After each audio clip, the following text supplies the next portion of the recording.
Hello everybody and welcome back once again. Here we are with another edition of Inside the Headset, Week 4, Game 5 right on us. And I'm with the head coach of the Oakland Patriots, Coach Thomas McDaniel. Coach McDaniel, what's going on? How you doing, Stuart? Must be nice in Vegas.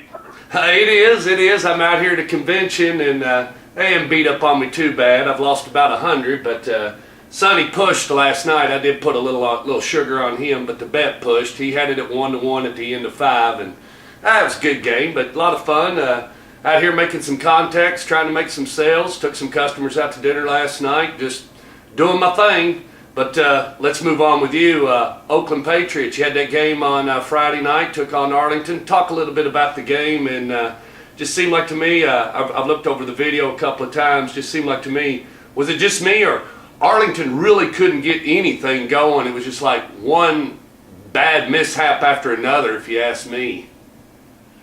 Well, like I said, they were a talented football team. We knew going in that they were going to be, a big challenge for us defensively, but for whatever reason, they didn't play particularly well, and I think a lot of that had to do with just our play defensively. We had a good game plan. Our defensive coaches staff did a phenomenal job preparing us, for Arlington and what problems they, posed for us, and we played well. And I don't know, it's pretty simple, really. We just lined up and knew what to expect and played with great effort and did the things that we need to be doing defensively. And so they had a hard time getting anything going. And as a result of that, we won the field position battle and really had all the momentum throughout most of the game.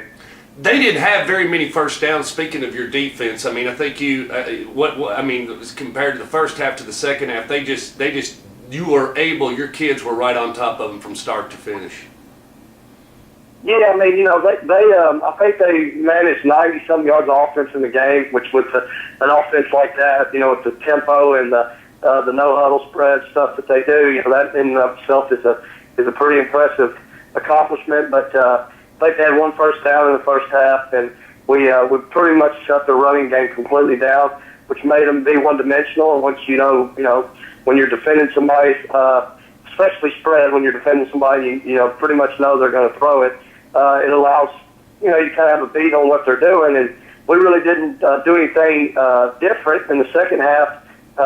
Defensively, we didn't send a lot of pressure, and we didn't do a lot of different things coverage-wise because we were getting pressure with our front four, which is always an advantage when you can do that and drop 7. We did a good job of rotating people in and out of the game, keeping bodies fresh. But it was just a dominant performance on our defensive part, and obviously something for us to build on moving forward.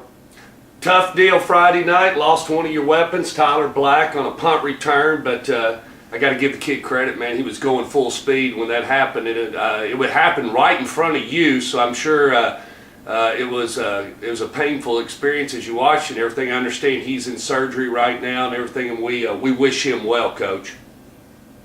Yeah, it's a big loss for our program. It's part of the game.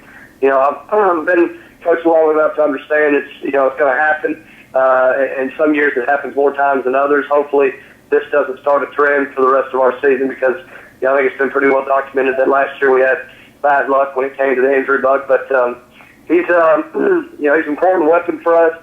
Great leader. Somebody that we're not going to be able to replace, but we do have guys who we feel like can step in and do an admirable job. But it's hard to replace Tyler Black, and he's going to be missed for sure.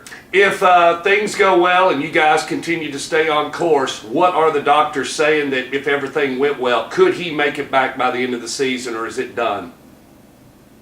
No, he's probably done. I think the break itself is something that could be managed, and maybe he could be back by the playoffs. But from what they diagnosed earlier in the week, he has a slight dislocation in the ankle, and so therefore it's going to take quite a bit of time. So we'll see. He's in surgery right now.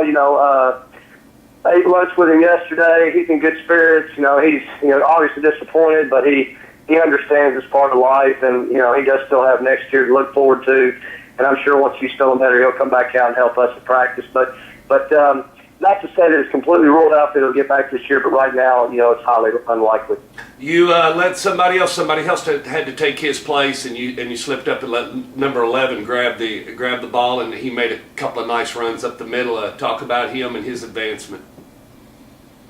Yeah, Josh Cunningham's just another junior that he stepped up for us defensively early on in fall camp, and we were able then to work Tyler at corner and safety, so it allowed us to have even better depth in the secondary. But Cunningham, from early on in camp, we knew that he was going to be a tremendous weapon for us defensively, and honestly, even going back to the scrimmages, we knew that he had a lot of ability offensively as well. And it's one of those situations where we got to put our best 11 people on defense.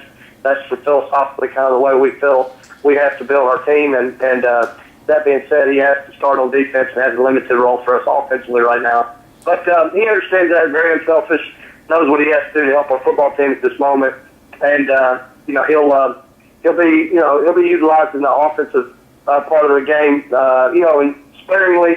But he's a dynamic player which brings a different dimension to the run game. So hopefully we can continue to build on that. Friday night looks like the weather will hold. At kickoff at 7 o'clock, and you've got an opponent coming in, and it's going to be a great game. They're 4-0, you're 4-0, and I think Coach Matt Williams' Bulldogs would like nothing more than put a L in your column. What's it going to take to beat these guys? Talk about the Bulldogs and Coach Matt Williams and his squad. Well, I mean, they took some lumps last year, and I think it's paid off for them now because they've got a lot of experience back.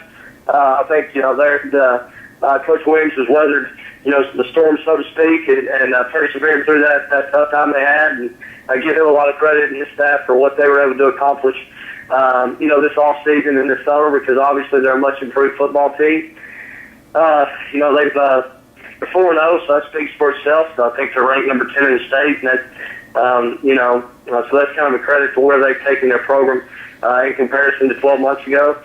It'll be a great challenge for us on both sides of the ball. Defensively, they're a total different offensive style than what we've seen the last few weeks. It's more of a pro style, and they want to establish the run. They're a lot more like us offensively than we are like a Siegel or Arlington. So, it will be a different type of game. Both teams are going to want to try to establish a line of scrimmage and, blood each other's noses, all those good kind of things you hear about that go along with football. But I do believe that to be the case in this one. It'll be a physical matchup, and, let's play well. I think a lot of people outside would probably say that, they haven't played anybody quite like us, and I hope that's true. But, we've yet to play anybody that lines up and just tries to smash us in the face like Smyrna. So we have a great challenge ahead of us, and it's going to be a physical game.